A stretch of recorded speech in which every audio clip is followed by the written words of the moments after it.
Bismillahirrahmanirrahim. Assalamualaikum warahmatullahi wabarakatuh.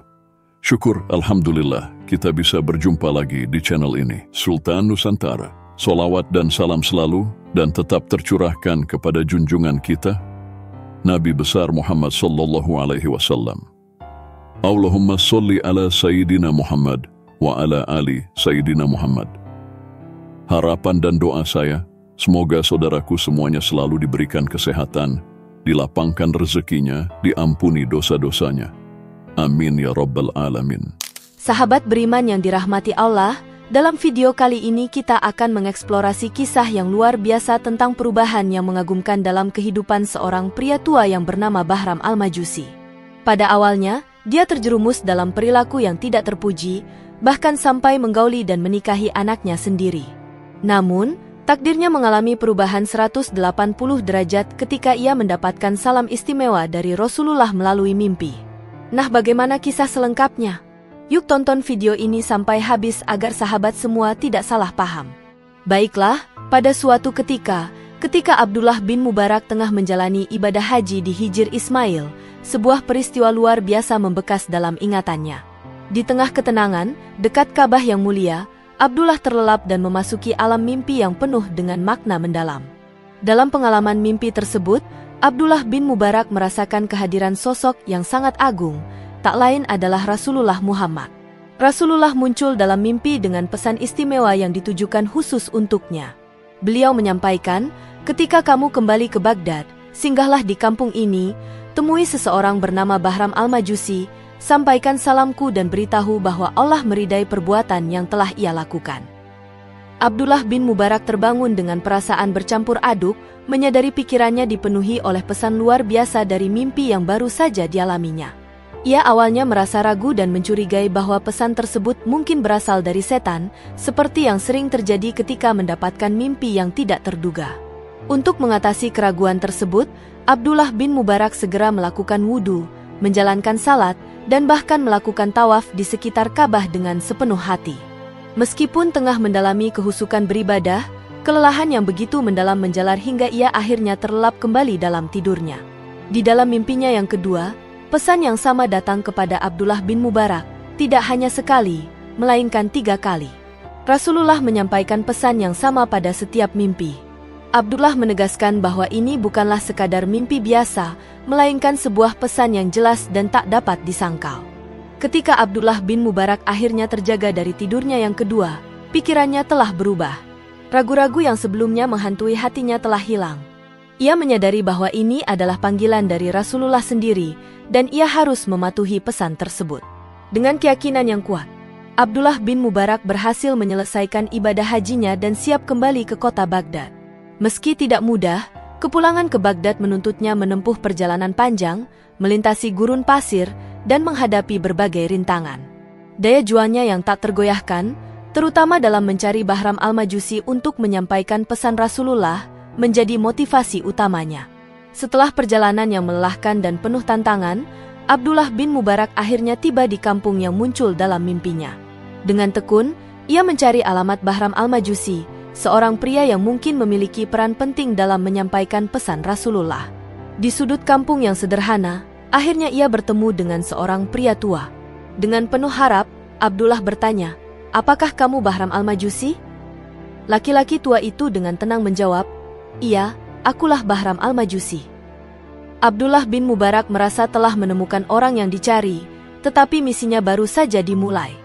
Ia perlu menjalin percakapan dengan Bahram Al-Majusi untuk memahami perbuatan baik dan buruk yang pernah dilakukannya, sesuai dengan pesan Rasulullah dalam mimpi yang penuh makna itu.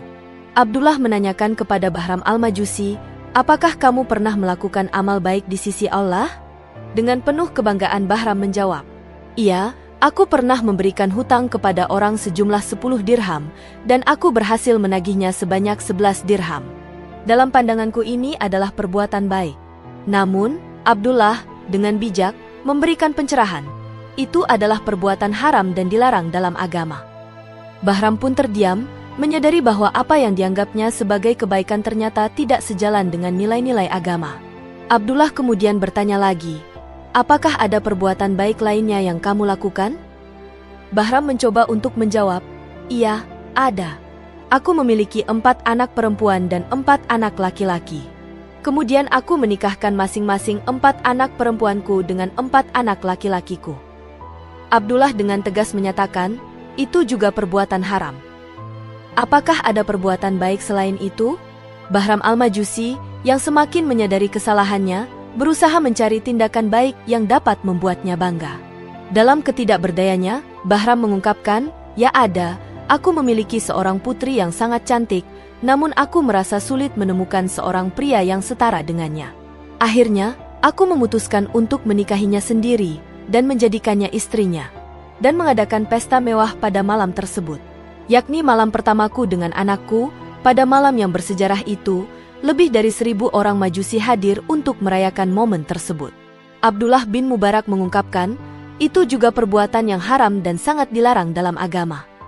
Abdullah menggelengkan kepala, menyadari bahwa dari semua perbuatan yang dianggap baik oleh Bahram, ternyata tidak ada satupun yang memenuhi standar untuk mendapatkan ridha Allah dan salam dari baginda Rasulullah. Abdullah melanjutkan pertanyaannya, wahai Bahram, apakah masih ada kebaikan lain yang pernah kamu lakukan? Dengan serius, Bahram tampak tengah merenung, berusaha mengingat setiap tindakan baik yang pernah dilakukannya. Tak berapa lama kemudian, Bahram pun mulai berbagi kisahnya. Saat ia bertemu dengan seorang wanita muslimah, Bahram Al-Majusi memulai ceritanya pada malam hari di mana aku menjimak anak perempuanku. Itu seorang wanita muslimah, menyalakan obornya lewat oborku. Kemudian ia pulang dan memadamkan obornya. Kemudian, Bahram meneruskan, lalu, aku menjimak anak perempuanku untuk yang kedua kalinya. Tiba-tiba, aku melihat wanita muslimah itu menyalakan lagi obornya melalui oborku. Kemudian, ia pulang dan memadamkan kembali obornya. Bahram menceritakan lebih lanjut, kemudian, aku menjimak anak perempuanku untuk yang ketiga kalinya. Kemudian, wanita muslimah itu menyalakan lagi obornya melalui oborku. Kemudian, ia pulang dan memadamkan kembali obornya. Terlintas kecurigaan dalam diriku, mungkin saja wanita muslimah ini adalah seorang mata-mata yang berniat mencuri. Tanpa ragu, aku memutuskan untuk mengikuti jejaknya. Dengan hati-hati, aku menyaksikan langkah-langkahnya menuju rumahnya, di mana ia bertemu dengan anak-anak perempuannya. Sambil menangis, anak-anak perempuan itu bertanya kepada ibunya, "Oh ibu, apakah engkau membawa sesuatu untuk dimakan? Rasa lapar dan kelelahan benar-benar menguasai kami saat ini." Wanita muslimah itu, yang dalam riwayat lain disebutkan sebagai seorang janda miskin, meneteskan air mata dan berkata, "Aku malu kepada Allah jika aku meminta kepada selainnya, apalagi kepada musuh Allah, yaitu orang Majusi." Setelah mendengar ucapannya, aku langsung pulang ke rumah, mengambil nampan besar, dan mengisinya dengan makanan yang berlimpah. Selanjutnya, aku menuju ke rumah wanita muslimah tersebut untuk memberikan makanan itu. Anak-anaknya sangat bahagia, tangisan-tangisan telah berhenti digantikan oleh doa-doa tulus yang mereka panjatkan untukku.